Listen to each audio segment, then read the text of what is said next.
오늘 말씀은 구약성경 20쪽에 있는 창세기 17장 9절에서 11절 말씀입니다. 구약성경 20쪽 창세기 17장 9절에서 11절 말씀입니다. 말씀 찾으시는 동안 광고 소식, 교회 소식 전해드리겠습니다. 금요일까지 고난주간 특별 새벽 기도회 있습니다. 그리고 돌아오는 4월 9일에는 부활주일입니다. 사망 권세를 이기신 예수님의 부활을 기뻐하며 감사와 영광을 돌리는 예배 드리시기 바랍니다. 창세기 17장 9절에서 11절 말씀 찾으신 줄 알고 제가 읽도록 하겠습니다. 하나님이 또 아브라함에게 이르시되 그런즉 너는 내 언약을 지키고 내 후손도 대대로 지키라. 너희 중 남자는 다 할례를 받으라. 이것이 나와 너희와 너희 후손 사이에 지킬 내 언약이니라. 너희는 포피를 베어라. 이것이 나와 너희 사이의 언약의 표징이니라. 아멘. 오늘 본문 창세기 17장에는 할례에 대한 이야기가 등장합니다. 하나님은 아브라함에게 하나님 나라를 이루실 것을 약속하시면서 그 약속으로 자녀를 주겠다 하셨습니다. 하지만 아들을 낳을 기미가 안 보이자 아브라함은 양아들인 이스마엘을 통해 인간적인 생각으로 하나님의 약속을 대체하려고 했던 모습을 창세기 16장에서 보여줍니다.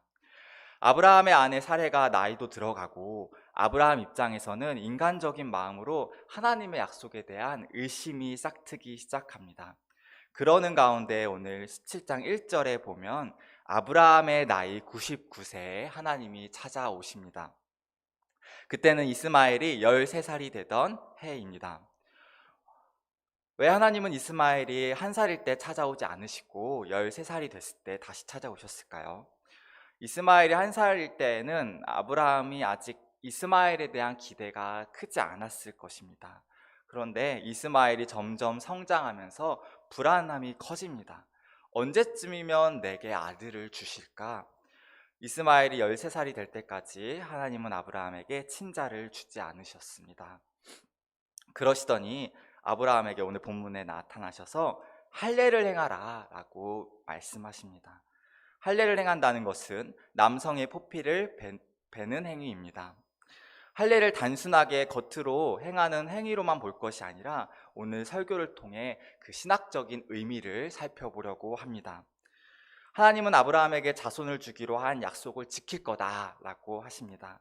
그러면서 아들을 내가 너에게 주거든 약속의 자손이라는 증거로 할례를 행하라 명령하십니다. 오늘날 신약시대를 살아가는 저희 성도들은, 새 언약 백성들은 할례를 행하지 않습니다. 그래서인지 할례의 중요성을 많이 놓치고 있습니다. 그렇지만 할례는 구약에서뿐만 아니라 신약 성경에서도 잊을만 하면 계속해서 등장하는 단어입니다. 할례는 단순한 의식이 아니라 성례입니다. 오늘날 신약교회는 할례를 행하지는 않지만 할례를 대신하여 유아 세례를 행합니다. 할례에 대한 논쟁은 유아 세례에 대한 논쟁으로 교회 역사 속에서 중차대하게 다뤄졌습니다. 수많은 믿음의 선배들은 유아 세례의 중요성을 인식하였고 강조하였습니다.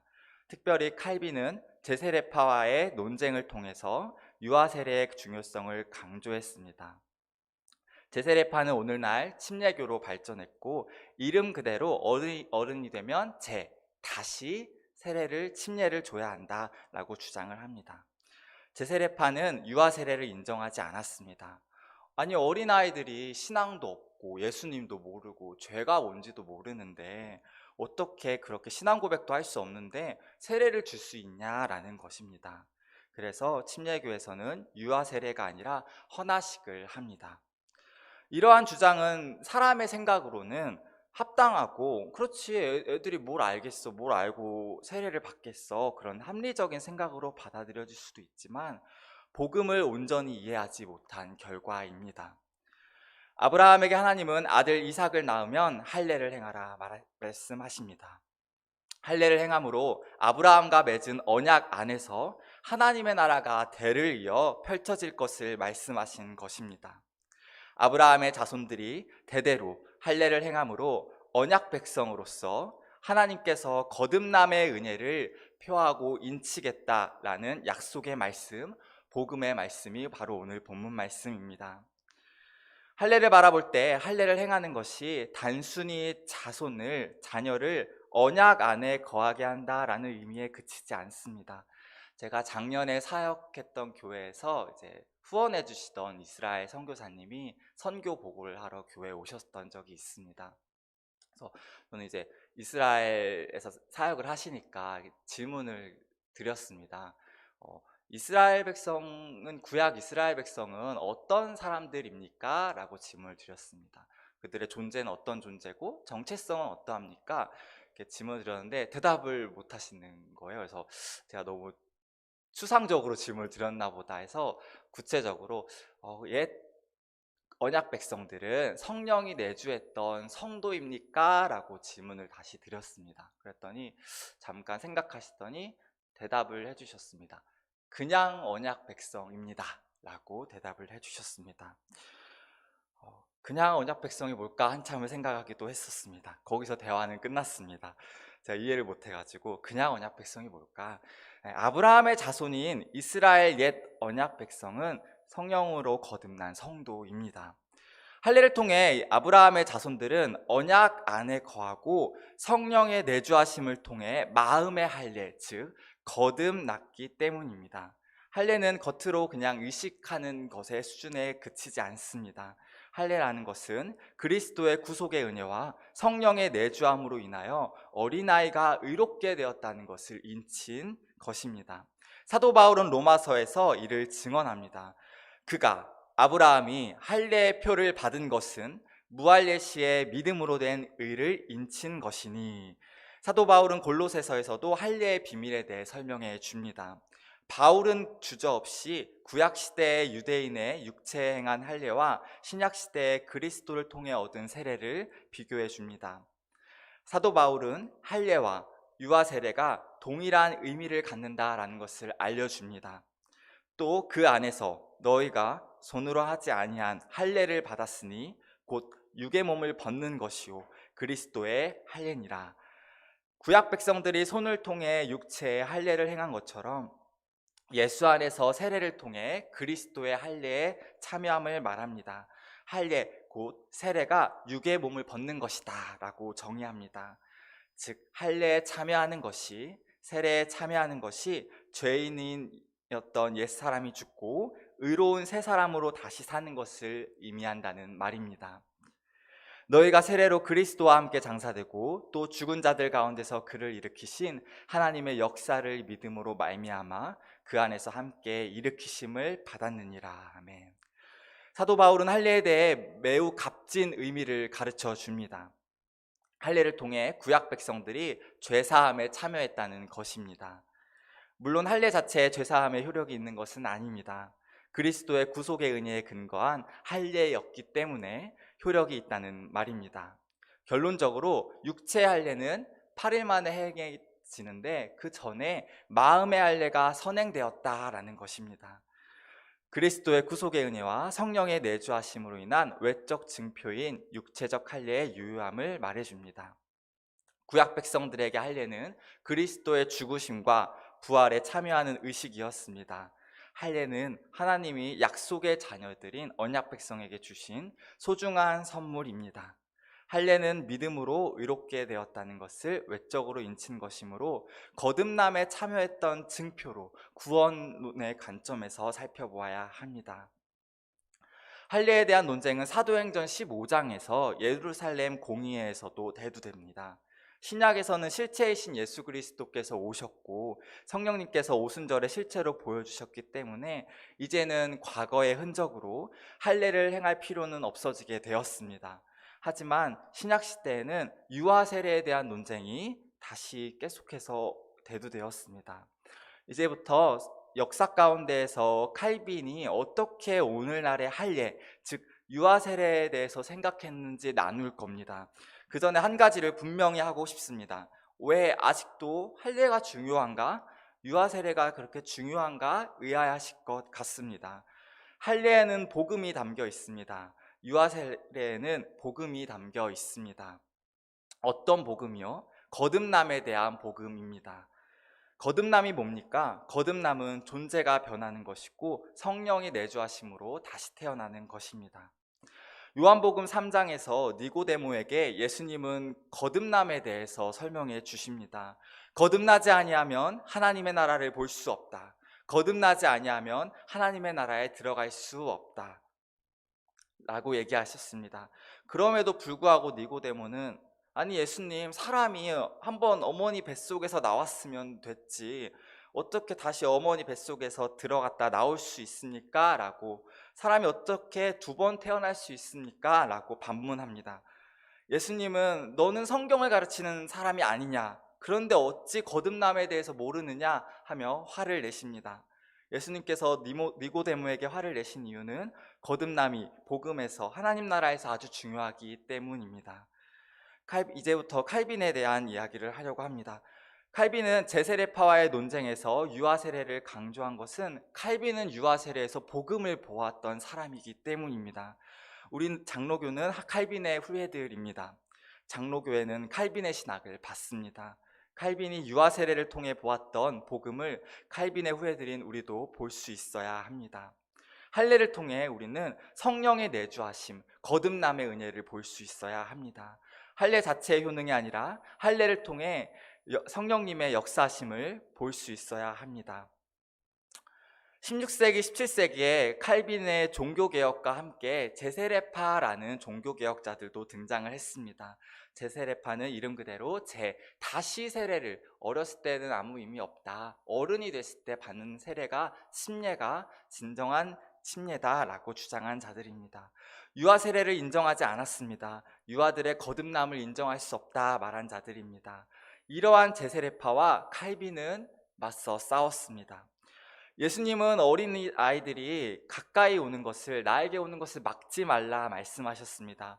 왜냐하면 신앙의 부모들로부터 태어난 아이들은 거듭난 아이들이기 때문입니다. 거듭났기 때문에 하나님께 나아가는데, 예수님께 나아가는데 아무런 문제가 없기 때문에 아이들이 나에게 오는 것을 막지 말라 제자들에게 말씀하셨습니다. 제세례파의 후예들은 모태신앙을 무시합니다. 이것도 못해 저것도 못해, 모태신앙은 못해 아무것도 못하는 신앙을 가진 자들이라 말합니다. 어떤 목사님은 부교육자를 뽑을 때 자기소개서에 신앙의 3대째 가문, 4대째 가문에서 태어난 전도사입니다 라고 적으면 바로 거른다고, 탈락시킨다고 합니다. 우스갯소리로 하는 이야기지만 진심이 담긴 이야기입니다. 중요한 것은 우리는 그러면 안 됩니다. 모태신앙은 소중한 것입니다. 신앙의 유산은 소중한 것이기 때문입니다. 어머니의 태에서 어머니와 한 몸을 이루었던 것처럼 부모의 신앙 안에서, 어머니 뱃속에서 아이는 성령으로 거듭납니다. 우리는 분명히 해야 합니다. 거듭남은 인간이 노력해서 얻을 수 있는 것이 아니고, 거듭남은 은혜로 주어지는 구원에 참여함, 시작, 출발점입니다. 거듭남은 완전히 새로운 피조물이 되는 것입니다. 거듭남은 새로워진 본성으로 하나님의 성품에 참여하는 것이고, 거듭남은 새로 태어나는 것입니다. 그리하여 거듭난 자는 하나님의 본성대로 살아가게 됩니다. 거듭남은 영적 출생입니다. 출생이라는 것이 임해하듯이 하나님의 자녀가 됐다는 말입니다. 이러한 거듭남의 지혜가 담긴 것이 바로 할례였습니다. 이러한 의미에서 하나님은 아브라함의 자녀들을 언약 백성으로 삼으시고 성령으로 거듭나게 하여 하나님 나라에 참여하는 천국 백성 삼으시겠다고 언약을 맺으신 것입니다. 우리는 언제 우리가 모태신앙을 가진 신앙의 자녀들이 하나님의 자녀가 되었는지 알아야 합니다. 어떤 이단들이 90년대, 2000년대 자주 우리에게 다가와서 했던 질문입니다. 당신은 언제 거듭나셨습니까? 몇 년도, 몇 월, 며칠, 몇 시에, 몇 분, 몇 초에 거듭나셨습니까? 이렇게까지 질문했던 이단이 있었습니다. 하나님께서 그 이단이 생겨나게 하신 이유가 있습니다. 이단들이 던지는 질문에 올바른 대답을 찾으라는 뜻입니다. 이스라엘이 언약에 신실하지 못해 우상을 섬길 때 이웃 강대국들을 사용하셔서 징계하셨듯이, 오늘날에도 교회가 진리에 무관심할 때 이단들을 사용하셔서 하나님은 우리가 진리를 연구하고 성경을 읽게 만드시는 것입니다. 다윗은 자신이 언제 거듭났는지 정확히 알았습니다. 실로 대단한 신학적 통찰입니다. 시편 71편에서 다윗은 다음과 같은 신앙을 고백합니다. 주 여호와여, 주는 나의 소망이시오. 내가 어릴 때부터 신뢰한 이시라. 내가 모태에서부터 주를 의지하였으며 나의 어머니의 배에서부터 주께서 나를 택하셨사오니 나는 항상 주를 찬송하오리이다. 다윗은 자신이 언제부터 의로운 자였는지, 언제 자신이 거듭났는지를 정확하게 고백합니다. 바로 어머니 뱃속에 있을 때부터 거듭났고 의로워졌으며 성령 하나님께서 함께 했습니다. 믿는 자의 자녀들의 거듭남은 어머니 뱃속 모태에서부터 시작됩니다. 아브라함의 언약, 곧 할례를 통해 주어진 언약은 큰 은혜입니다. 이스라엘의 가장 큰 특권이기도 합니다. 시편 22편에도 등장을 합니다. 내가 날 때부터 주께 맡긴 바 되었고 모태에서 나올 때부터 주는 나의 하나님이 되셨나이다. 내 구속자요, 모태에서 너를 지은 나 여호와가 이같이 말하노라. 바울 또한 갈라디아서에서 어머니의 태로부터 자신이 택정함을 입었다라고 고백을 합니다. 거듭남에 대한 올바른 이해는 비성경적인 견해들을 제거해 줍니다. 회심이 중요하다. 회심 사건을 경험해야, 체험해야 그 순간부터 진정한 성도이다. 혹은 성령 세례를 받아야 한다. 두 번째 축복, 세컨드 블레싱을 받아야 한다. 이 모든 이야기를 잠재워 줄 수 있습니다. 신앙의 자녀들은 이미 어머니 뱃속에서 거듭나 성령이 내주했기 때문에 회심 사건을 꼭 체험할 필요도, 성령 세례를 또 받을 필요도, 재세례를 받을 필요도 없습니다. 자신이 구원받았는지 거듭났는지 고민할 필요도 없습니다. 진정으로 예수님께서 진리가 너희를 자유케 하리라 라고 하신 자유함을 누릴 수 있습니다. 이스라엘 백성들은 할례를 통해 하나님의 언약 백성으로 성령으로 거듭나 아브라함의 자녀들, 자손들, 그리고 하나님의 자녀가 된 자들입니다. 실로 언약 백성이요, 성령이 거하는 성전이었습니다. 이러한 거듭남의 비밀, 구원의 지혜가 담겨 있는 것이 할례입니다. 장로교는 이러한 복음을 소중하게 여기며 유아 세례를 오늘날도 시행하고 있습니다.